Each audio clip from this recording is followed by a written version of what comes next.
Their concerns are the direction which we as a country are taking, in the sense that, uh, giving, freedom of expression, which is our charter right, but giving that freedom of expression and charter right to people who don't believe in that same freedom of expression for others. Like peace loving Canadians who don't believe in certain ideology, the ideology which is very extreme, the ideology which does not belong to Canada, I would say, the issues which have nothing to do with Canada.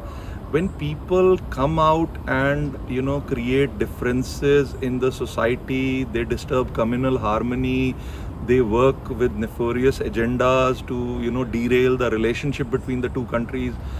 I mean, those things are like big things which worry us as Canadians, and in long-term interest of Canada, we feel worried about the future of our children here, and it saddens us to feel and see the way people in India now see Canada. I mean, they think Canada is becoming Pakistan of the West. We hear things which are not true, but again, why are we even giving that opportunity to world to think that way? I mean, if any two countries or all the countries in the world, their only aim is to combat terrorism and extremism and work on things which benefits common citizens. Well, it's unfortunate that an issue, important issue, was brought without any concrete evidence into the parliament. And from there, it just kind of exploded, and the relationship has gone down between India and Canada. You have to understand the relationship goes way, way back between the two countries. You have a large trade. You have over 230,000 Indian students studying there. Canada has invested almost $55 billion in India. And it's unfortunate that a prime minister of a country goes into a parliament and says credible allegation and not being able to come out with evidence to show that those allegations are credible. So I think mature minds have to take over and calm the situation, because this has an impact, because Canada is going to leverage United States to put pressure on India. You have to understand the US-India relationship is geopolitical, is tied on economic issues, is tied on Indian American diaspora.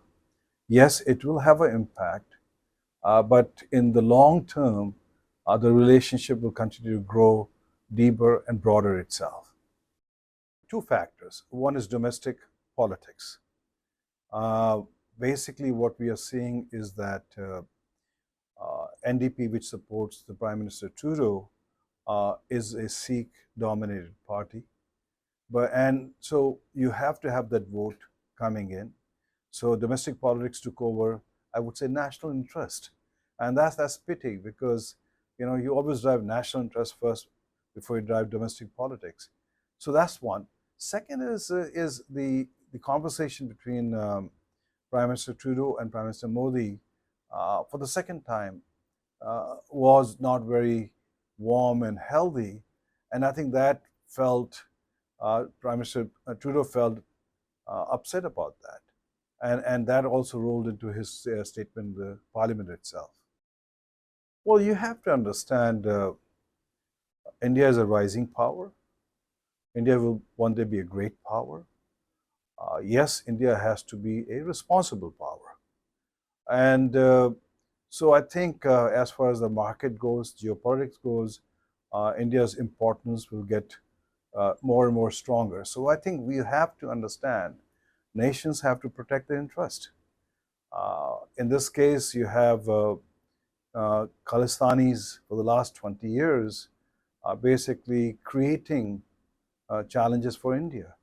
The bombing of Air India, where 329 people died, only one person was prosecuted. Completely shameful, the process, the way they handled it. So I think, as far as where it goes for India, I think, yes, India will face some challenges in the short term. But in the long term, I think India will keep on continuing rising as an economic power and as a global power. Look at the statements coming out. You're taking ballots in British Columbia to create a separate Khalistan. You're having floats which are celebrating assassination of Prime Minister of India, Indira Gandhi. This is not free speech. This is all about trying to create that sense of or targeting towards India itself. So I don't think that's healthy.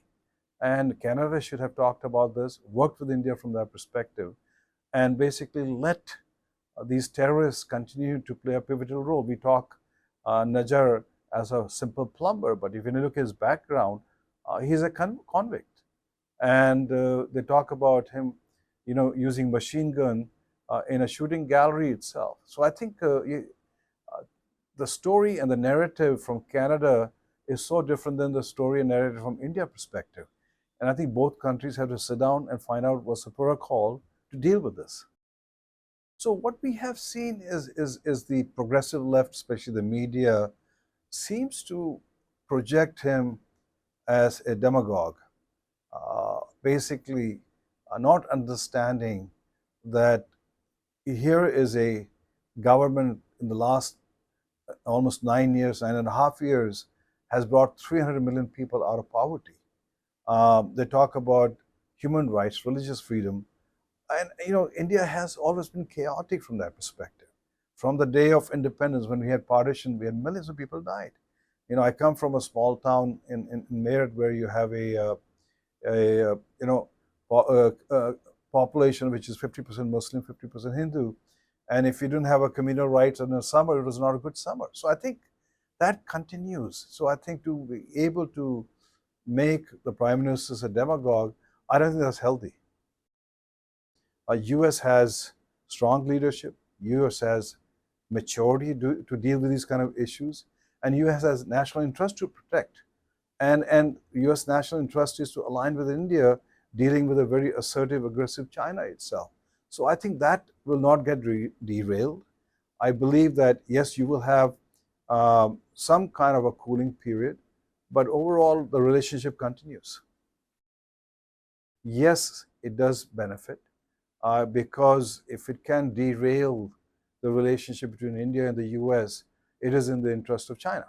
So I think we also have to be very cautious and mature about it to make sure that we don't derail the whole process we have created last 20 years itself. So the onus is on India, onus is on the United States to make sure the relationship does not get derailed, because it's a win-win relationship between the two countries.